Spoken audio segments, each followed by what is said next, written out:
Auzubillahiminash-shaytanir-rajeem. Bismillahir-rahmanir-rahim. This is Asif Hassan, the English language trainer and educationist. Once again, I have been right here with the episode of Rahefala. And exactly, you have watched my videos time to time, and the way you have given me your feedbacks, your comments, and exactly I have studied everything and I have replied you as well. So once again today I have so many concept and so many ideas regarding PST and JEST, what is happening in our what may call it province of Sindh, and how the students are being treated by the government, and how the basically policies are being made. So here we go, I'm gonna start. आज के discussion में कुछ इस तरह से करना चाहूँगा कि बेसिकली मेरे पास एक दो व्यूवर्स हैं जो मुझे काफ़ी जो है दिनों से इस बारे में कायल करने की कोशिश कर रहे हैं कि सर आप जो है पॉइंट को रेस करें। तो अब ये एक दो जो है व्यूवर्स से जाके ये तकरीबन जो है मोर देन 12 हो गए जब, तो मैंने सोचा कि क्यों ना इस पे मैं वीडियो बनाऊं। बेसिकली बहुत ज़्यादा फ्रस्ट्रेशंस हैं, बहुत ज़्यादा परेशानियों का सामना करना पड़ रहा है लोगों को। मेरे पास एक व्यूवर्स की पहले रिक्वेस्ट आई थी, अब तकरीबन मेरे पास जो है वो तकरीबन 12 से 14 व्यूवर्स हैं जिन्होंने यही रिक्वेस्ट कर डाली है, और उन्होंने अपने कमेंट्स में मुझे ये कहा कि सर ये जो 50% वाले कैंडिडेट हैं, आपने 40% को तो कह दिया कि उनके बहुत ज़्यादा चांसेस हैं, लेकिन ये जो 50% वाले कैंडिडेट्स हैं जब उनको ही चांस नहीं मिल रहा तो ये 40% वालों को कैसे चांस मिलेगा। उनकी बात बिल्कुल वैलिड है, बिल्कुल वैलिड है, लेकिन जो मैंने प्रीवियस वीडियो बनाया था उसमें मैंने बहुत ज़्यादा इम्पोर्टेंट चीज़ को हाईलाइट किया था। वो चीज़ ये थी कि बेसिकली उनको गवर्नमेंट जो है उसको इस चीज़ से कोई सरोकार नहीं है कि कैंडिडेट्स के नंबर अच्छे आए हैं। उनको सरोकार इस चीज़ से है बेसिकली जितनी बड़ी तादाद में 40% और लेस देन 40% कैंडिडेट्स ने हासिल किए हैं नंबर्स, तो उसमें एक बहुत बड़ी मेजॉरिटी है। अब 50,000 जॉब्स जो हैं वो सिंध गवर्नमेंट ने अनाउंस की थी, और 50,000 आसामियों के लिए जो है वो बेसिकली कैंडिडेट अपेयर हुए थे टेस्ट में। लिहाजा आप जानते ही हैं जितने कम नंबर आते हैं ना कैंडिडेट्स के, वो ज़्यादा बड़ी तादाद होती है। कम नंबर वाले कैंडिडेट की तादाद बहुत बड़ी होती है, बड़ा फिगर होता है। तो मैंने ये बात मेंशन भी की थी वीडियो में। Basically a point is enough for a wise, अक्लमंद के लिए इशारा ही काफ़ी होता है। बेसिकली आपको ये बात समझनी चाहिए कि गवर्नमेंट जो है वो क्यों प्रायोरिटी देगी 40% वालों को और क्यों देना चाह रही है, उसकी रीज़न है क्योंकि एक बहुत बड़ी तादाद इंटीरियर से भी है, इंटीरियर के अलावा कराची से भी है, फिर हैदराबाद से भी है, और फिर आप ये देखें कि ये जो सूबा सिंध है ये एक बहुत बड़ा प्रोविंस है, इसमें एक बहुत बड़ी तादाद में कैंडिडेट्स ने जो है वो टेस्ट में वो अपेयर हुए हैं। तो लिहाजा व्यूवर्स आप बिल्कुल ठीक कह रहे हैं, आपकी बात ठीक है। जब दो एक व्यूवर्स ने मुझसे ये बात कही थी तो मैंने उस पर कोई इतना गौर नहीं किया था। आज जब मैंने देखा कि ये तादाद बहुत बढ़ गई है और मोर देन 12 हो गए हैं व्यूवर्स कि वो इस बात को बार बार कह रहे हैं कि भाई 50% वालों को तो जॉब मिल नहीं पा रही है, तो 40% वालों को कैसे मिलेगी। तो आपका पॉइंट बिल्कुल वैलिड है, लेकिन यहाँ पर मैं ये बता दूँ कि गवर्नमेंट की जो बेसिकली मैंने आपको बताया था ना कि मुझे मेरे जो रिसोर्सेज हैं, मेरे जो ज़राए हैं, उसके मुताबिक जो मुझे न्यूज़ मिलती है मैं आप तक पहुंचाता हूं और आपको अपडेट करता हूं। तो लिहाजा पॉलिटिक्स और पॉलिटिशियन आप जानते ही हैं वो बहुत ज़्यादा कहने का मकसद ये है कि चालाक होते हैं, अपनी चालाकी के मुताबिक सारे गेम खेल रहे होते हैं। तो बेसिकली आप इन बातों को समझने की कोशिश करें कि ये मैटर क्या है। ये मैटर ये है कि ये एक बहुत बड़ी तादाद में जब कैंडिडेट आ रहे हैं उनके सामने, तो बेसिकली अगर उनको वो जॉब देंगे 40% को, लेट सपोज मैं 40% की बात करता हूँ या 33 की बात करता हूँ या लेस देन जो भी है व्हाट्सोएवर, लेस देन तो नहीं है खैर, 33 जो है वो लास्ट है। तो अगर मैं ये बात करता हूँ कि वो कम से कम नंबर लेने वालों को प्रमोट करने जा रहे हैं तो ये बिल्कुल सही बात है। वो ऐसे सही है, वो मैं आपको इस तरह से बताऊँगा कि बेसिकली जब ये 40% की कैंडिडेट्स जो हैं वो जॉब में इनको अपॉइंट किया जाएगा या लेस देन 40 को अपॉइंट किया जाएगा, तो बेसिकली उनको जॉब्स मिलेंगी। दूसरी तरफ उनके जो रिलेटिव होंगे they are going to be happy, वो भी बड़े खुश होंगे कि भाई ये सिंध गवर्नमेंट ने उनको जॉब दी है। अब सिंध गवर्नमेंट की वाह वाह हो जाएगी। अच्छा, वाह वाह के साथ उनके वर्ल्ड बैंक में भी जो है वो बेसिकली इजाफा होगा, कमी नहीं आएगी। तो वो इस वक्त जो है वो ये कोशिश कर रहे हैं और पूरी प्रायोरिटी देने के चक्कर में लगे हुए हैं कि अपने वर्ल्ड बैंक को इंटैक्ट किया जाए, उसको मजबूत किया जाए। तो ये बात समझने की कोशिश करें। ऐसा नहीं है कि 50% वालों को जॉब नहीं मिलेगी या बिल्कुल ही उनको नेग्लेक्ट कर दिया जाएगा, ऐसा नहीं है।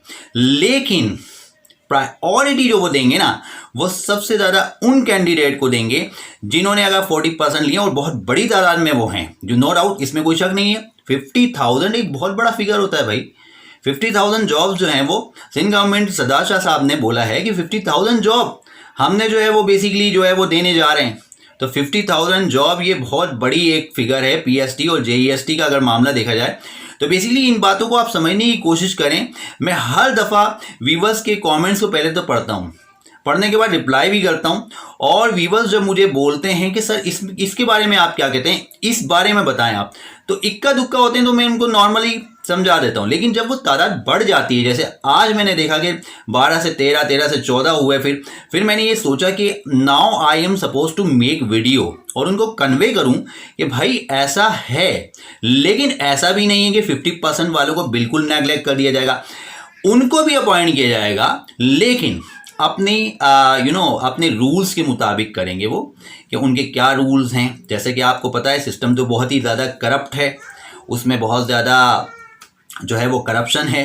वो किस तरह से, किस बिहाफ पे, किस सिलसिले में कैसे करेंगे, वो क्या मामला करेंगे, वो उनका मैटर है, वो जानते हैं। लेकिन कराची और हैदराबाद से एक बहुत बड़ी तादाद जो है वो पीएसटी और जेईएसटी के जो कैंडिडेट्स हैं वो 40% के जो हैं उनको बहुत ज़्यादा प्रायोरिटी यूँ दी जाएगी कि उनको अपना वोट बैंक कराची में और हैदराबाद में भी स्ट्रॉन्ग करना है।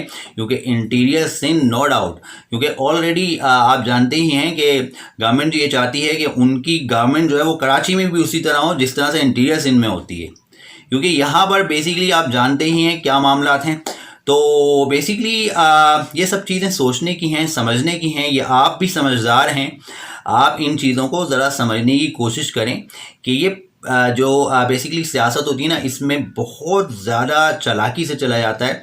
इसमें किस तरह से जो है वो किस कैंडिडेट को किस तरह से नंबर देने हैं, किस तरह से पास आउट करना है, कैसे जो है उनको जो है वो प्रमोट करना है, कैसे उनको आगे लाना है, और कौन से कैंडिडेट जो है उनको प्रमोट करना है। तो बेसिकली आप समझ गए होंगे मेरी बात, जो मैं कहना चाह रहा था। तो मेरी बात को आप समझने की कोशिश करें। ऐसा बिल्कुल नहीं है कि 50% वालों को नेगलेक्ट कर दिया जाएगा, लेकिन प्रायोरिटी जो दी जाएगी वो 40% और लेस देन यानी 33% की भी बात हो रही है कि वो भी जो है वो अपॉइंट किए जाएंगे। तो हाँ, ऐसा पॉसिबल है। और हमारा जो सिस्टम है वो आप जानते ही हैं वो कैसा है, तो उसमें कुछ भी पॉसिबल हो सकता है। तो इसके साथ ही बेसिकली मैं यही कहना चाहता। अब मैं क्या कहूँ मज़ीद, और मैं कुछ कहना नहीं चाहूँगा, क्योंकि मैंने आपको बिल्कुल रेलिवेंट बात बताई है। क्योंकि 50% वाले जितने भी व्यूवर्स थे उन्होंने मुझसे रिक्वेस्ट की थी कि सर आप ये बताएं कि 50% वाले कहाँ जाएंगे। जब 50% वालों को इंपॉर्टेंस नहीं दी जा रही तो 40% वो कैसे इंपॉर्टेंस देंगे। तो यहाँ पर इस बात को समझने की कोशिश करें। गवर्नमेंट ये नहीं देखती कि 50% है उनके, गवर्नमेंट ये देखती है कि उनकी तादाद कितनी है, कितनी बड़ी तादाद में कम नंबर से लोग पास हुए हैं, और अगर उनको प्रमोट कर दिया तो वो बहुत खुश हो जाएंगे। अब जब वो खुश हो जाएंगे तो एक साइकोलॉजिकली उनके जो रिलेटिव, घर वाले, भाई बहन जो भी होंगे वो बड़े खुश होंगे। तो इससे उनको ये फ़ायदा होगा, पॉलिटिकल पार्टी को ये फ़ायदा होगा कि उनका वोट बैंक बड़ा मजबूत होगा, क्योंकि वो उनके फेवर में चले जाएंगे। तो बेसिकली ये सारी चीज़ों को समझने की कोशिश कीजिए। ये सारे मामलात हैं, सब चीज़ों को समझने की कोशिश करें। इंसानों की नफ्सियात को समझने की कोशिश करें कि इंसानों की क्या नफ्सियात है, क्या सोच है। क्योंकि I have got to the bottom of every aspect. क्योंकि मैं तो हर चीज़ की तह में जा चुका हूँ ना, तो मैंने तो सबसे मालूमात की है और इन्फॉर्मेशन हासिल की है, उसके बिहाफ में मैंने ये वीडियो बनाया है। तो मैं बगैर इन्फॉर्मेशन के तो कोई वीडियो बनाता ही नहीं हूँ। और रिस्पांस देखे मैं फ़ौरन दे रहा होता हूँ कि मुझे किसी चीज़ का डर नहीं होता, और खुल्ला ओपनली पब्लिकली मैं कह रहा होता हूँ कि भाई ये मामला है और ये मामला ऐसे होगा। तो आप ये देखें कि मेरी वीडियो बिल्कुल हटके होती हैं, उसमें कोई ऐसी चीज़ नहीं होती कि उसमें कोई चीज़ झूठ बोलूँ मैं। जहाँ से मुझे अपडेट्स मिलती हैं, जो मामला चल रहे होते हैं, मैं आपसे शेयर करता हूँ। तो ये आप समझने की कोशिश करें कि इस वक्त उनको ये देखना है कि बड़ी तादाद में कैंडिडेट जो है वो अगर 40% से हो रहे हैं या लेस देन इट हैं तो उनको वो प्रमोट करने की तरफ जाएंगे। बहरहाल 50% की भी चांस है और मोर देन डैट उसके भी चांस हैं, क्योंकि लाजमी आते हैं, उन्होंने भी स्ट्रगल किया है, उनको भी जॉब्स दी जाएंगी, लेकिन उनकी प्रायोरिटी जो होगी ना वो सबसे पहले उनको वो प्रमोट करेंगे, ख़ासतौर से इंटीरियर सीन, हैदराबाद, कराची, उन लोगों को वो प्रमोट करेंगे यहाँ पे जिन्होंने 40% जो है वो मार्क्स लिए हैं।